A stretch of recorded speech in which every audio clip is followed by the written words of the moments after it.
Caso 1.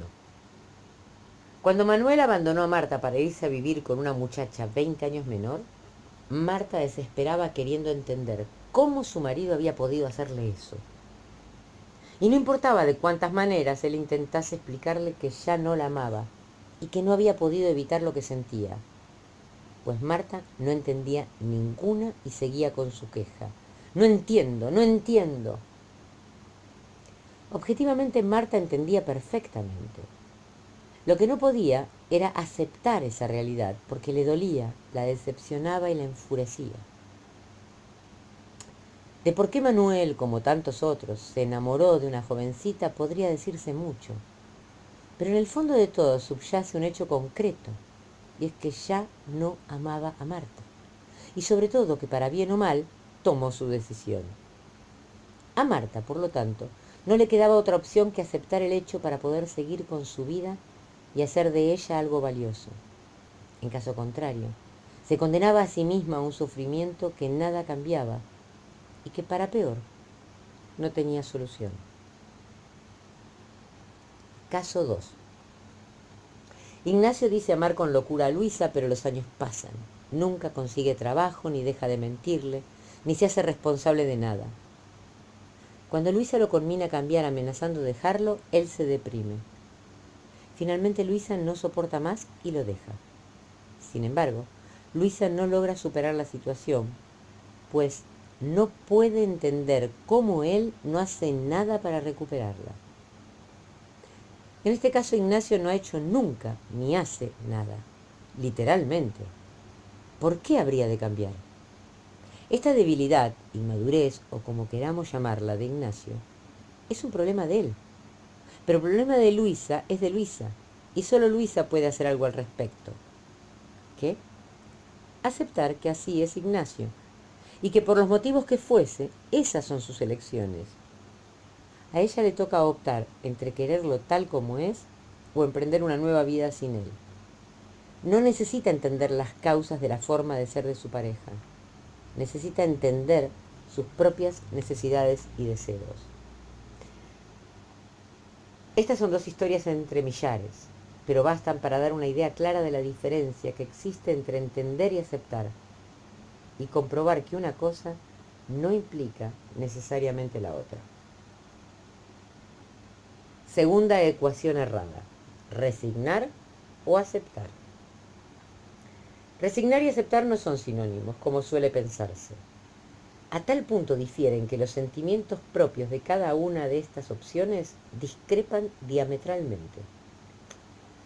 Originalmente la palabra resignar significa resignificar, es decir, hallar un nuevo significado a algo que hasta entonces habíamos interpretado de determinada manera.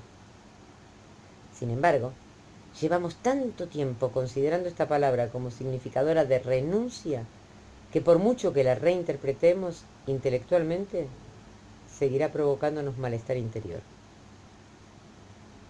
Cuando aceptamos sentimos paz, claridad e incluso a veces contento. El tema aceptado ya no molesta, queda atrás y nos permite seguir hacia adelante sin cargas, culpas ni dudas.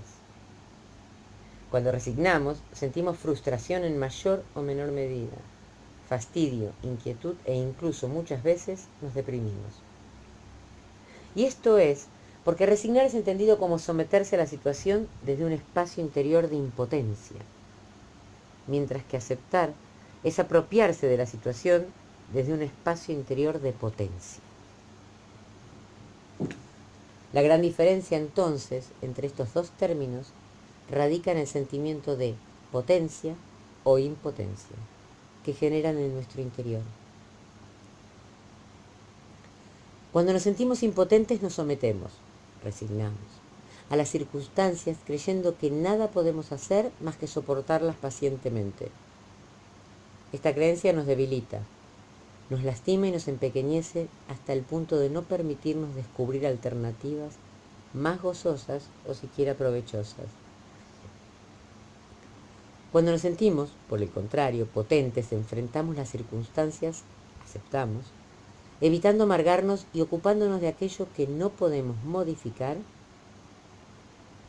o utilizando nuestras capacidades para descubrir alternativas posibles. De este modo, otorgamos nuevos significados a las experiencias y nos abrimos a las posibilidades. Recordemos que aceptar no es sinónimo de estar de acuerdo, es por el contrario reconocer lo que es, tal y como es. En síntesis, ante aquello que no podemos modificar ni evitar, el camino más sanador es, como vimos, aceptar y resignificar de modo tal que podamos superar el obstáculo, dificultad o dolor, a fin de continuar un camino de crecimiento interior y exterior. Hemos hablado de algunos de los términos cuyos significados habitualmente se confunden: entender, aceptar, resignar. Nos faltan otros no menos importantes y muchas veces mal asociados: comprender y transitar. Comprender muchas veces lo relacionamos con entender y transitar con soportar. Ambas son asociaciones equívocas. Veamos por qué. ¿Qué diferencia existe entre entender y comprender? Ya hemos dicho que entender implica el conocimiento y la comprensión de cómo funciona algo o alguien, o de las causas y asociaciones que llevan a tal o cual situación, de manera tal que podemos explicárnoslo o explicarle a otro. Comprender, en cambio, requiere del conocimiento de la naturaleza humana y la aceptación de la misma. Es aprender que el otro es otro y tomarlo tal como es. O, en caso de resultarnos inaceptable, saber aceptar que sea como es, por mucho que su naturaleza se diferencie de la nuestra, entendiendo que esta aceptación no incluye la obligatoriedad de sostener un vínculo con dicha persona. Comprender es también poseer la amplitud espiritual como para saber de la debilidad humana, la fuerza de los miedos y las inseguridades, tanto como de esos aspectos negativos: celos, envidia, inseguridad, codicia, que todos tenemos en mayor o menor medida y que tanto interfieren en los vínculos, y utilizar esa amplitud espiritual para no desgastarnos inútilmente, enojándonos con su existencia, combatiéndola en otros, que siempre es una acción infructuosa, o quejándonos. Comprendernos a nosotras mismas o a nosotros mismos, en cambio, es el primer paso no para justificarnos, sino para permitirnos aprender a amarnos, transformando aquello que de nosotras o nosotros no nos gusta. Sin esta comprensión previa a nuestra naturaleza humana, no podremos iniciar el camino de autoaceptación amorosa. En este caso, combatir nuestros defectos, debilidades o hábitos nocivos es una acción fructífera, siempre y cuando no lo hagamos maltratándonos ni culpándonos. Otra gran diferencia entre estos dos términos consiste en que, si bien entender no requiere de ningún tipo de sentimiento afectivo de nuestra parte, comprender sí lo requiere. Requiere como mínimo la sensibilidad como para valorar a otro y a nosotras o nosotros mismos, sin rigidez, con cierta cuota de amorosidad y de la sabiduría que nos indica que nadie es perfecto y, por lo tanto, todos somos susceptibles de mezquindades, debilidades, errores. ¿Qué diferencia hay entre transitar y soportar? Soporta este tiempo que ya va a pasar. No sé si voy a poder soportarlo. Ambas son frases comunes que demuestran la confusión que muchas tenemos y muchos tienen. Soportar ya en su sonido denota pesadumbre, sufrimiento, carga, peso. Evidentemente es una palabra poco grata de la que todas y todos quisiéramos desembarazarnos. Muchos pobres animales soportan carga. Las máquinas lo hacen. La tierra y nuestro cuerpo soportan y resisten distintas fuerzas encontradas. De la misma manera que cada una soporta injusticias, frustraciones, abandonos, carencias.